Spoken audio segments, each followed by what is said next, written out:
Pemirsa, sebanyak 87 mahasiswa Indonesia di Universitas Harvard menghadapi ketidakpastian menyusul kebijakan Presiden Amerika Serikat Donald Trump yang melarang menerima mahasiswa asing. Sementara Harvard mengutuk tindakan yang melanggar hukum dan tidak beralasan dari pemerintahan Trump yang membahayakan masa depan ribuan mahasiswa. Kita akan membahasnya bersama dengan Sidrotun Naim, alumni dari Harvard University. Selamat siang, Mbak Naim. Selamat siang, Mbak Vera. Baik, Mbak Naim, sebagai alumni apakah masih ada komunikasi dengan rekan-rekan mahasiswa Indonesia yang saat ini masih menempuh pendidikan di Harvard, dan apa komentar mereka terkait dengan situasi saat ini akibat dari kebijakan Trump? Ya, kita di Indonesia ini kan anggota dari banyak WhatsApp group ya, Mbak Vera. Jadi kami baik alumni ataupun mahasiswa aktif Indonesia ya, mahasiswa aktif Indonesia di Harvard itu tergabung dalam satu grup. Tentu kami berkomunikasi dan kami mendorong ya, untuk mendorong dengan doa, dengan harapan positif. Semoga teman-teman di sana yang di bridge akan mendapatkan solusi yang terbaik.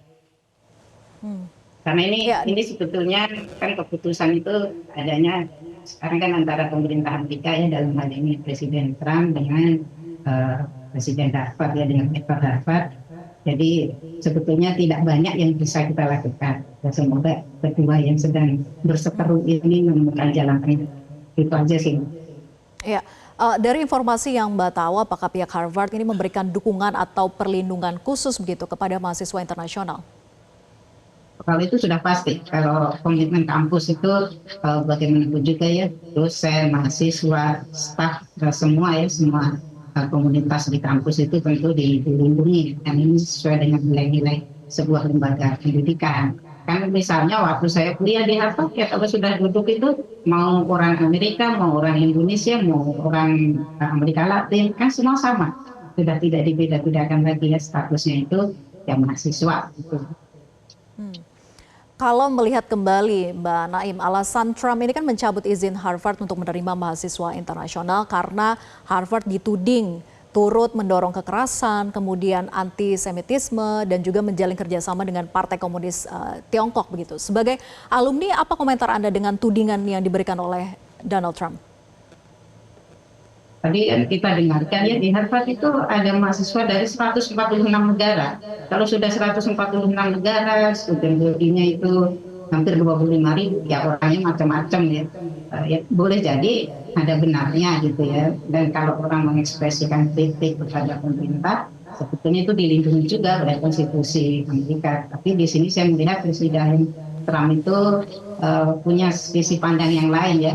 Misalnya kan tadi juga sudah disebutkan, federal itu kan ada memberikan sejumlah dana ya, 2,2 miliar US dollar. Tentu Presiden Trump itu sekarang ke belakang, ini uangnya Amerika, kalau bisa jangan untuk mahasiswa asing. Ini butuh penyesuaian ya, karena selama ini ya sekali lagi kalau statusnya sudah mahasiswa, misalnya ada profesor namanya Profesor X, dia punya proyek tentang baterai lithium. Mahasiswanya itu mau mahasiswa Amerika mau mahasiswa asing kan tidak masalah ya, kecuali kalau ada pembatasan, misalnya dana yang didapatkan dari US Department of Energy hanya boleh untuk mahasiswa Amerika. Kalau tidak ada batasan, ya selama ini banyak sekali mahasiswa asing itu untuk proyek S3-nya, postdoc-nya, kan dulu saya juga postdoc ya, itu dana itu dari kampus. Kampus itu kan dananya macam-macam, ada dari pemerintah Amerika, ada dari industri dan sebagainya. Ya, Mbak Naim, kemudian apa harapan terhadap peran pemerintah Indonesia dalam melindungi dan juga mendampingi mahasiswa di luar negeri saat menghadapi kebijakan seperti ini, khususnya yang dialami oleh mahasiswa Indonesia di Harvard saat ini? Ini Menteri Dikti-Saintek juga sudah mengeluarkan statement ya. Tentu misalnya mahasiswa-mahasiswa ini harus pulang ke Indonesia, pemerintah akan memberikan perlindungan, dan dia dalam koordinasi dengan atas pendidikan di Washington DC. Ya, saya melihat sebetulnya ini ada dua hal ini, Mbak. Kalau sekolah di Amerika itu ya, kalau kita posisi masih di Indonesia nih, saya perlu visa untuk Amerika. Nah sekarang kalau ini tidak diubah ya, polisi ini, visa itu tidak akan diberikan dulu untuk mahasiswa asing.